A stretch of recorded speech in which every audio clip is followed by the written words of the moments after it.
toi là qui regarde la vidéo là, t'es professionnel de l'automobile? Non, pas comme moi du coup. Pas comme moi, peut-être t'es un vrai professionnel toi, t'as un garage. T'as le statut quoi, tu vois. Bah, je vais te parler d'un truc, ça va peut-être te plaire, reste bien. Est-ce que tu connais Car Vertical? Tu connais pas Car Vertical? Eh bah tu devrais connaître, parce que Car Vertical maintenant ils font une offre spécialement pour les professionnels. Ils t'offrent 20 rapports gratuitement. Alors je te dis direct, c'est quoi Car Vertical? Car Vertical, c'est un outil sur internet qui va te permettre de pouvoir faire vérifier un véhicule sur le kilométrage réel du véhicule, donc éviter les fraudes, sur l'accidentologie, mais également sur les papiers administratifs. Et ça, pas qu'en France, partout dans le monde. Et Car Vertical, ils ont fait une plateforme dédiée aux professionnels. Donc avec le lien qui se trouve en description de la vidéo, si tu es professionnel, eh ben n'hésite pas, t'y vas et tu obtiens 20 rapports gratuitement pour pouvoir essayer Car Vertical. Alors du coup, si tu connais pas Car Vertical, je te montre tout de suite un petit rapport. Ça fonctionne avec le téléphone, mais aussi avec internet. Donc là, on se retrouve à titre d'exemple sur un rapport d'une Citroën DS où on voit immédiatement qu'il y a eu un accident. Bah oui, c'est très simple Car Vertical. L'avantage, c'est que même un débile peut le lire. Et tu vas directement sur les photos, tu regardes les photos et tu vois précisément ce qu'a eu la voiture, puisque tu es un professionnel toi, donc tu sais diagnostiquer.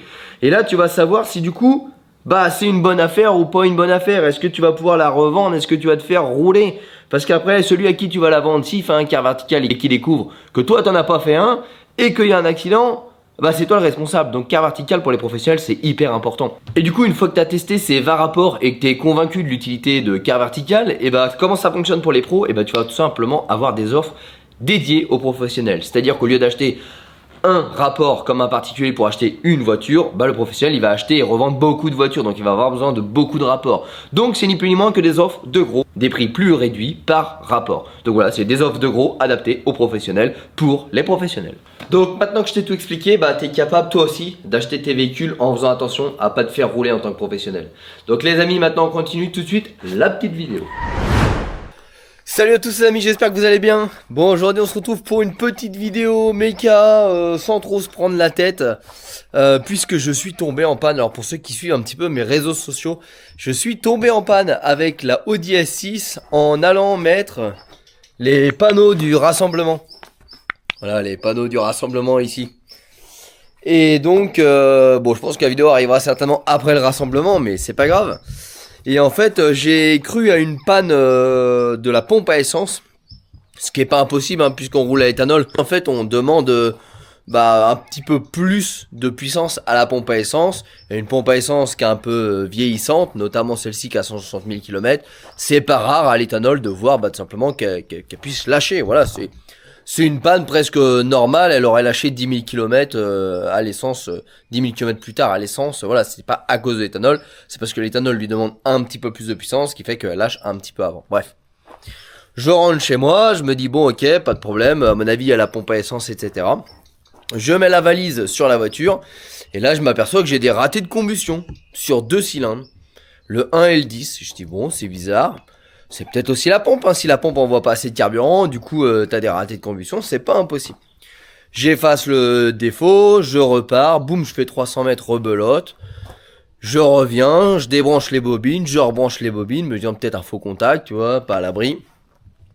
Je fais 1 km, bim, rebelote, je tombe en panne, je dis bon allez hop, je rentre à la maison. Je démonte les bobines pour me dire j'intervertis les 2 cylindres qui déconnent avec 2 autres.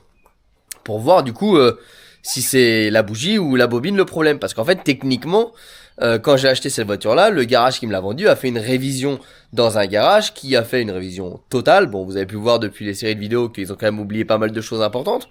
Mais qui ont quand même facturé bougie et bobine neuve. Donc du coup je m'étais dit ça a été fait tu vois. Les bobines ça se voit elles étaient neuves. Bon bref. Mais t'es jamais à l'abri d'une bobine ou d'une bougie défectueuse. Ça m'est déjà arrivé personnellement sur des Porsche. Donc voilà, t'es pas à l'abri. Bon, 2, ça fait vraiment pas de bol sur le même moteur. Mais t'es pas à l'abri. Donc je me dis, j'intervertis. Et comme ça, je verrai bien ce qui déconne ou pas. T'es pas non plus c'est pas impossible qu'un injecteur se grippe. Il peut y avoir plein de pannes. Bref. Je démonte mon premier cylindre, donc le 10. Celui où il y avait le plus de ratés. Et là, je regarde la bougie, je dis mais jamais de la vie cette bougie-là à 1000 km. Parce qu'en fait, la révision, elle a 1000-1500 km quoi. Je dis mais jamais de la vie. La faïence, elle est noire. La céramique autour de la bougie, elle est toute noire. L'électrode, elle est usée de chez usée. Je dis mais il y a arnaque là. Donc après, c'était la plus chiante à aller chercher. C'était vraiment celle au fond du moteur. Donc je me dis, bon, peut-être qu'ils ont pas changé celle-là, tu vois. Bon, je démonte l'autre, pareil, elle était dure, etc. En plus, celle-là, hyper accessible. Et là, je récupère ma bougie. Pareil, même topo. Je dis, en fait, ils ont facturé ce qui se voyait. Et ce qui se voyait pas, ils l'ont pas changé, quoi, en fait, les escrocs. Donc, ils ont tout facturé au garage qui m'a vendu la voiture, mais ils l'ont pas fait. Donc, en fait, il y a bien des bobines neuves, tu vois, les bobines sont toutes neuves. Pas de danger, mais en fait, ce qui est au fond, qui se voit pas, bah, ils l'ont pas changé. Voilà. Donc en fait, ma panne, c'était pas la pompe à essence, c'était les bougies qui étaient mortes. Donc du coup, j'ai démonté mes bougies, je les ai brossées, etc. pour retirer la calamine et tout dessus. Je les ai remis. Depuis, j'ai fait 50 km, je ne suis pas tombé en panne. Mais étant donné que demain, on part en 24 heures du Mans, je me suis dit, je préfère quand même changer mes bougies avant. Donc, j'ai passé une petite commande en urgence chez Autodoc. Pas de sponsor, il n'y a pas de publicité, il n'y a rien du tout. Mais je les ai achetés là-bas. Voilà, c'est aussi simple que ça. Et j'en ai profité également, j'ai acheté une pompe à essence toute neuve. Je me suis dit, c'est un V10, il n'y a qu'une seule pompe dessus, donc ça veut dire que la pompe, elle doit quand même tourner à fond les gamelles. Donc je me suis dit, voilà, je préfère faire du safe, changer la pompe en préventif, ça m'évitera de tomber en panne. Et accessoirement, remplacer toutes mes bougies. Voilà. Donc, je suis parti sur de la Denso Iridium. Pourquoi de l'Iridium? En fait, de base, sur cette voiture-là, c'est de la Platinium. Sauf que la Platinium 3 électrodes était, en l'occurrence, ce jour-là, au prix de la Iridium qui était en promo. La Iridium étant au-dessus de la Platinium, bon, pour le même prix, je me suis payé mieux, quoi. Voilà, c'est aussi simple que ça. Donc, du coup, je vais vous montrer à quel point on peut se faire arnaquer par des concessions, hein, parce que là, en l'occurrence, c'est une concession. Voilà, faites attention, comme quoi je suis pas là pour dire oui, les garages ceci, les garages là, je suis le premier à dire que il existe des bons garages, des petits garagistes qui prennent soin des bagnoles, qui prennent soin de leurs clients, etc. Mais malheureusement, généralement, les gros, ils en ont un peu rien à secouer. Et puis sans faire une généralité, tu peux en avoir un qui est bien et l'autre qui est pas bien. Et ça dépend aussi le mécano qui va faire ta voiture, etc. Bon bref, si c'est un vendredi soir, et qu'il a pas envie de se faire chier, tu peux avoir ce problème-là aussi, tu vois. Moi, ce que je peux vous conseiller, c'est de le faire au maximum vous-même. Alors certes, des fois, il y en a qui vont avoir peur, etc. Mais au moins, vous savez ce que vous faites, vous savez ce qui a été changé, vous savez la qualité des pièces que vous avez mis dedans. Et il y a des opérations qui sont très simples à faire, changer des bougies, changer des bobines, changer des filtres, changer l'huile. C'est des choses qu'on peut faire facilement en ayant des meilleurs produits que ce qu'on paierait au garage et faire des économies de plusieurs milliers d'euros selon les voitures. Donc franchement, je peux que vous encourager à le faire parce que là, c'est le parfait exemple de l'arnaque. Voilà, l'arnaque. Et pourtant, on parle quand même d'une grande enseigne. Voilà. Donc c'est triste, mais c'est comme ça. Alors heureusement, ça tombe sur moi et entre guillemets, tout va bien. Tu vois, je change les bougies et puis je vous fais une petite vidéo. Seulement, je me mets toujours à la place des autres qui n'ont pas forcément mes compétences. Et tu vois, t'achètes la voiture, tu mets 20 000 euros, tu te fais plaisir, tu dis c'est bon, l'entretien il est fait, je peux rouler tranquille, cette année j'ai pas de frais à prévoir. Et puis 1500 km après, tu tombes en panne, tu l'amènes dans un autre garage et qui va dire bon monsieur, faut changer les bougies. Ah bon, les bougies elles ont déjà été changées, regardez la facture. Ah bah non monsieur, elles ont pas été changées. Et du coup, tu vas t'en tirer pour 20 balles la bougie x 10, ça fait 200 balles, plus quelques heures de main d'œuvre et tu vas t'en sortir pour un billet de 500 euros alors que techniquement, t'as acheté la voiture pensant que ça avait été fait. Donc voilà, je peux comprendre aussi qu'il y a des gens qui soient écœurés quand ils achètent des voitures parce que moi en l'occurrence ça me coûte 160 euros je crois de bougies en promotion. Donc ça reste quand même, ça fait chier, mais ça reste quand même mineur. Par contre, quand vous savez pas faire, ça peut très vite vous coûter cher alors que c'est clairement une arnaque, on va pas se mentir quoi. Donc c'est pas le garage à qui moi j'ai acheté la voiture, hein. Je préfère prendre les devants pour les commentaires. C'est le garage à qui le garage l'a acheté qui l'a mis en révision quoi, voilà. Donc c'est pas cool parce que c'est malhonnête, c'est tout, il y a pas de justification, il y a pas de solution à tous ceux qui vont dire oui, tu critiques toujours les garages. Non, je critique pas, je critique ce que je constate et je vais démonter, vous allez constater la même chose que moi. Donc voilà, encore une fois, je travaille avec beaucoup de garages et les garages sont partenaires de la chaîne. Il y a beaucoup de garagistes qui achètent des produits sur Metal Garage, donc preuve en est qu'on n'a rien contre les garagistes. Et encore une fois, je vous conseille plutôt d'aller chez le petit garagiste du coin qui fera du bon boulot, qui sera honnête, qui veut garder sa clientèle, plutôt que dans des usines à sous là où eux c'est rentabilité, marge, voilà. Et vous aurez pas le même rapport et généralement votre voiture sera pareil. Donc les amis, ce qu'on va faire, c'est que je vais aller chercher de quoi vous poser sur ma tête et sur trépied. On va démonter tout ça et je vais vous montrer un petit peu à quoi ressemblent des bougies neuves. Bon, vous posez certainement la question du pourquoi je fais ça sous mon appentis dans les graviers, alors que j'ai un garage avec un pont élévateur. Et bah vous connaissez la loi des séries. C'est parce que ça arrive jamais au bon moment. On est censé partir demain aux 24 heures du Mans. Donc déjà, tu vois, niveau timing, c'est un peu chaud patate. Et que actuellement, je suis en train de bosser sur la Mégane, donc le pont est pris. Donc je n'ai pas d'accès dans le garage. Donc c'est pas grave, on va faire ça là. Au moins on est au sec parce qu'il tombe des averses. Donc il y a quand même pire. On aurait pu faire ça dans les graviers dehors. Là, c'est pas le cas. Bon voilà, ça va pas être de la grande mécanique, hein, mais c'est vraiment pour vous mettre en alerte sur le genre de pratique que peuvent faire certains garages, concessions, appelez ça comme vous voulez. On va dire des mécaniciens malhonnêtes. Je pense que c'est le bon mot qui les résume. Bon là, il y a quand même un petit peu de boulot, hein, malgré que ce soit pas une opération hyper complexe. Le V10 est assez confiné. Bon, donc là, on a retiré les petites vis. On devrait pouvoir déclipper notre rampe. Bon, ça va permettre aussi de pouvoir vérifier que nos joints ne cachent que le buff fuit plus. Après tout, voilà, il n'y a plus d'huile là-dedans. C'est nickel. La réparation était la bonne. Ah, je me serais bien passé de faire ça, moi je vous le dis. Surtout à quelques heures d'un départ. Mais en même temps, ça a marché 50 km, mais est-ce que ça va vraiment marcher? Jusqu'à ce qu'on fasse nos 600 bornes, mais un peu plus, je suis pas certain. Et tomber en panne à 300 bornes, finalement, je préfère encore le faire chez moi.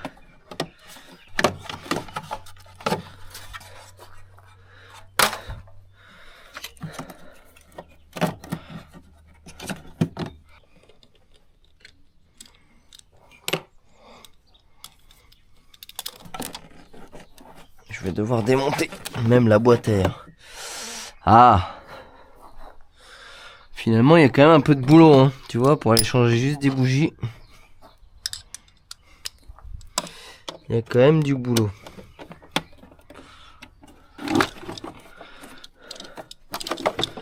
Voilà. Bon, peut-être pouvoir laisser ça là. Pas avoir besoin de tout retirer quand même. Bon, tu me diras. On n'est plus à ça près.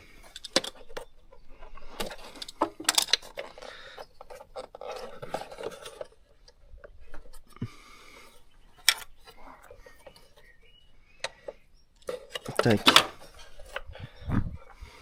Alors, ce qu'on va faire, c'est qu'on va changer tout ce côté-là. On va remonter ce côté-là. On va faire l'autre côté. Comme ça, au moins, ça va faire moins de pièces que les pièces dans les cailloux. Je suis pas trop fan, tu vois. C'est quand même le meilleur moyen d'avoir des galères. On va faire le bilan après cette vidéo de combien ont été changés, combien n'ont pas été changés. À mon avis, je pense que je connais la suite. En plus, elles étaient serrées, mais les deux que j'ai démontés, c'était du béton. Alors, verdict. Tu vois? Oh putain. Genre des bougies, ça fait 10 ans qu'elles sont là, quoi, tu vois. Oh. Elles sont serrées, mais laisse tomber, quoi. Et toi, toutes. J'ai tellement peur que ça pète dans le moteur quand c'est comme ça me fout le stress à chaque fois.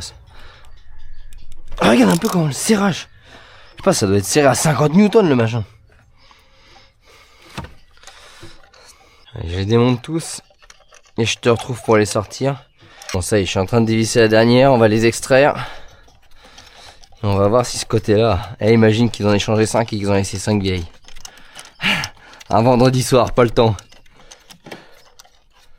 Allez, verdict tout de suite. Hop.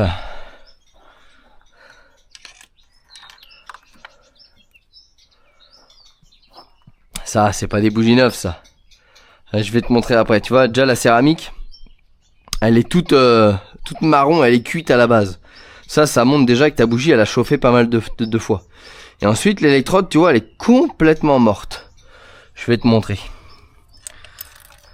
Regarde, tu vois bien, ça c'est pas des...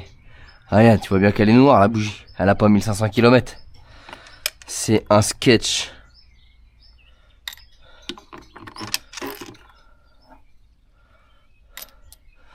Et bah voilà, bingo.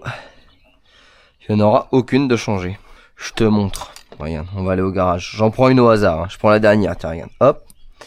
Et j'en prends une neuve. Je vais te montrer. Regarde, on va prendre un petit jeu de cale. Je cherche mes jeux de cale. Voilà, ici. Tu vas comprendre. Si jamais tu dis oui, mais la couleur est. Donc déjà, je vais te montrer vite fait. Regarde un petit peu. Alors, c'est pas ça parce qu'il faut que je vous mette de la lumière. Mais regarde un petit peu l'électrode de celle-ci. Donc là. Tu vois, par rapport à l'électrode centrale, elle vient presque toucher le blanc. Je sais pas si tu te rends compte, c'est pas facile de vous te filmer. Ici, sur l'ancienne, l'électrode noire, donc qui est noire là, du coup, elle est à 1 mm, 1 mm et demi de la zone qui est censée être blanche, donc de l'électrode centrale. Donc déjà, ça, c'est totalement bouffé. Ça, c'est très long à se bouffer. Hein. Donc ça veut dire que c'est des bougies qui ont au moins 40 000 km. Ensuite, tu vois, l'électrode centrale, c'est une platinium, donc elle devrait être aussi pointue qu'une iridium. Elle est toute plate parce que le bout est totalement bouffé. Alors que sur une neuve, tu vois, elle est fine. Alors pas comme une aiguille, mais pas loin. Donc ça, c'est les signes qui ne trompent pas. Ensuite, tu vois, la céramique, elle est bien blanche. Et là, elle est crème. Et à la base, bon, c'est pas la pire, mais à la base, elle est marron. Entre la ferraille et la céramique. Ça, c'est les signes qu'elles ont beaucoup chauffé. Donc c'est les bougies qui sont anciennes. Ok, maintenant, vu que tu te rends peut-être pas trop compte à la caméra, c'est pas simple de te montrer. Je vais te passer des jeux de cale et tu vas comprendre. Bon, tu vois, là, j'ai une cale de 0,55, ok. Je la passe entre mon électrode de gauche et l'électrode centrale. Pareil à droite.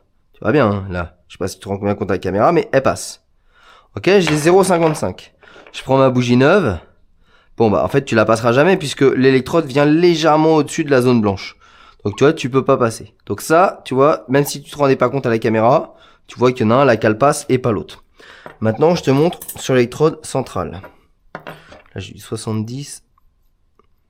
Ouais, c'est même plus que ça. C'est du 75-80. Il faut une cale de 0,8. 0,15 et une cale de 0,7. Tu vois? Tac. Donc, j'ai 0,85 mm d'épaisseur. Je te montre. Je les mets comme ça. J'ai même un peu plus qu'elles sont un peu oxydées. Je vais la passer dans mon électrode centrale. Voilà. Tu vois bien, je suis dessus. Hop. Donc, j'ai un jeu qui est de 0,85 mm. Ok. Tac. Je prends celle-ci. Alors, je retire carrément ma cale. Et là, je passe 0,70 en frottant. Donc, tu vois bien, déjà, on a 0,15 mm au niveau de l'électrode centrale et on a 0,85 au niveau de l'électrode latéraux. Donc, clairement, ça, c'est des bougies qui sont mortes et pas des bougies qui ont 1500 km. Là, on va remonter, du coup, nos bougies neuves. Alors, bougies neuves, on va leur mettre un petit coup de graisse cuivrée sur le filet. Voilà.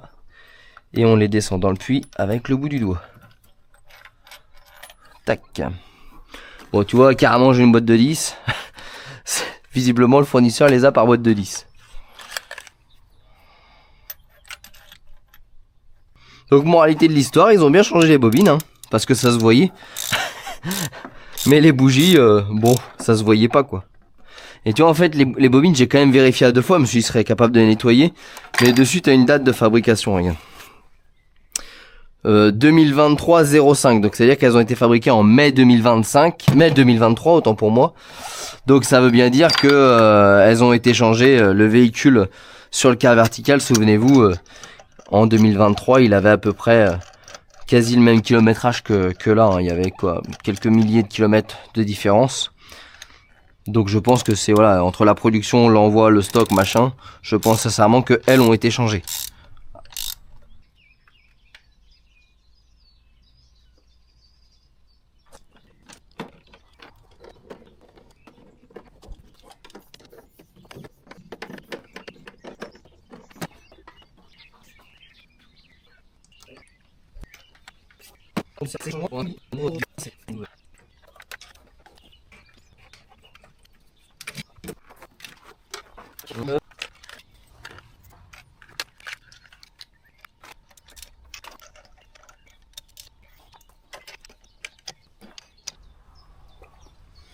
On remet nos petites bobines.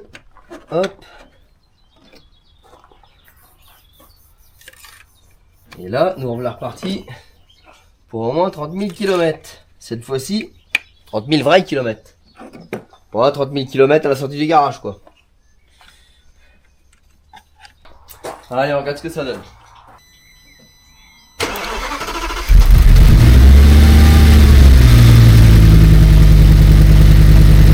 Bon, on va quand même faire un petit essai routier parce que demain parce que pour aller au Mans j'ai quand même presque 350 bornes. Donc j'aimerais être sûr à 2000% que ça fonctionne, tu vois. Surtout qu'on part avec le Ptio. Donc si on est en panne, quand t'as des enfants, tu sais un petit peu la galère que c'est. Donc là j'ai mis le PC avec le logiciel Volkswagen, donc le VCDS qui est en ligne. Pourquoi? Bah parce que ma batterie, pourquoi? Parce que ma valise diagnostic elle a plus de batterie. Voilà, donc du coup j'ai mis le PC avec enregistrement de données en direct. Donc j'ai monitoré les cylindres et comme ça je vais voir si j'ai des ratés de combustion ou pas. Donc c'est parti, je fais un petit essai d'une dizaine de kilomètres et je vous retrouve pour faire le bilan. Bon voilà, ça s'achève. On a fait une dizaine de kilomètres. Alors j'ai pas eu le voyant qui s'est mis à clignoter, parce que j'ai un voyant ici qui se met à clignoter avec le voyant moteur dès que j'ai des ratés de combustion. J'ai pas senti de ratés de combustion.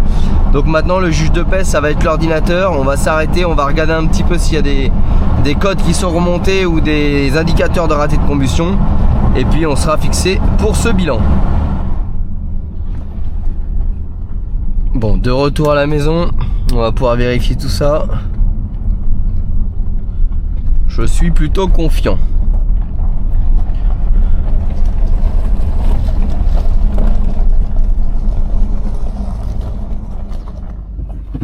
Tac. Alors.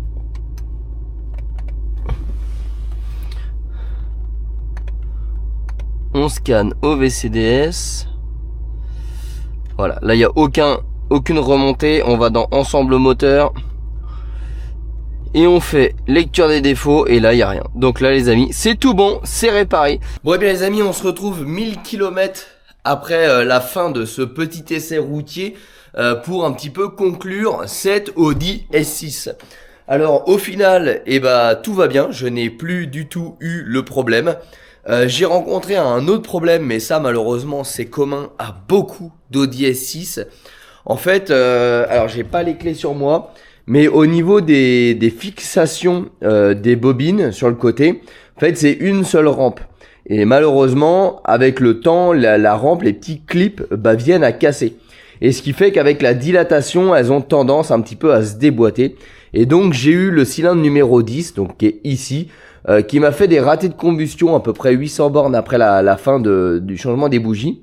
Et en fait c'était juste un faux contact au niveau de la prise. Donc malheureusement il n'y a pas 50 solutions pour résoudre ce problème là, parce qu'en fait il n'y a que 2 vis de maintien qui se trouvent en début de rampe. Et en fait la rampe va avoir tendance à vouloir s'échapper de la connectique de la bobine. Alors elle ne se déboîte pas, mais je pense qu'il y a comme un faux contact, tu vois. Ça chauffe tellement là-dessous que ça doit se dilater. Et donc la seule solution que j'ai trouvée, c'est de mettre un Colson pour tenir en fait la prise à la bobine. Voilà. Sinon il faudrait changer le faisceau, mais le problème c'est que le faisceau ne se change pas, donc il faudrait couper, tout ressouder pour trouver un faisceau d'occasion qui aura le même problème. Donc voilà, pas grand intérêt de le faire. On change la bobine, on coupe le riselant, on remet la bobine, on remet le riselant, et au moins le problème est résolu. Sinon, mis à part ça, je n'ai plus aucune ratée de combustion sur la voiture, donc c'était bien un problème de bougie, parce que j'avais des ratés de combustion aléatoires sur plusieurs cylindres. Et donc du coup, j'en ai profité pour ne pas changer la pompe à essence, puisque la pompe à essence n'avait aucun problème. Donc je l'ai en stock, au moins le jour où le problème se déclenchera, j'aurai déjà la pompe. Parce qu'il faut pas se leurrer, une pompe à essence c'est une pièce d'usure, donc je vais pas la renvoyer qui me rembourse pour en racheter une tôt ou tard. Mais du coup je vois pas l'utilité de changer une pièce qui fonctionne, autant tout simplement prolonger sa durée de vie et la changer le jour où elle ne fonctionne plus. Donc j'avais pas changé la pompe. Au début je voulais le faire en préventif, puis je me suis dit bon, elle marche comme ça, je vois pas l'intérêt de la changer en préventif. Donc je me suis laissé quand même 1000 km pour me décider. En 1000 km j'ai eu aucun problème, aucun symptôme. J'ai dit bon je l'installe pas, on roule avec l'ancienne, tant qu'elle fonctionne je vois pas d'intérêt de la changer, et le jour où elle lâche, au moins j'aurai déjà la petite pièce, voilà.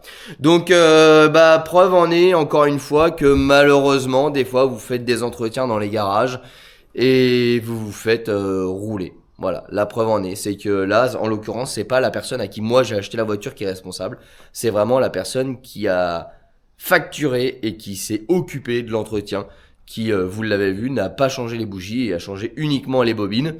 Et comme ça, bah sur la facture c'était marqué, ils ont gagné de l'argent en main d'œuvre et des pièces, ils l'ont pas fait. Et visuellement, bah tu pensais que ça avait été fait puisque les bobines avaient été faites, donc tu dis bon bah s'ils ont changé les bobines, ils ont changé les bougies quoi. Et ben non, voilà. Donc ça m'a valu une petite panne et puis bon c'est pas grave, ça m'a pas coûté non plus des milliers des cents à réparer, mais c'est juste le principe. Donc voilà, faites de plus en plus attention.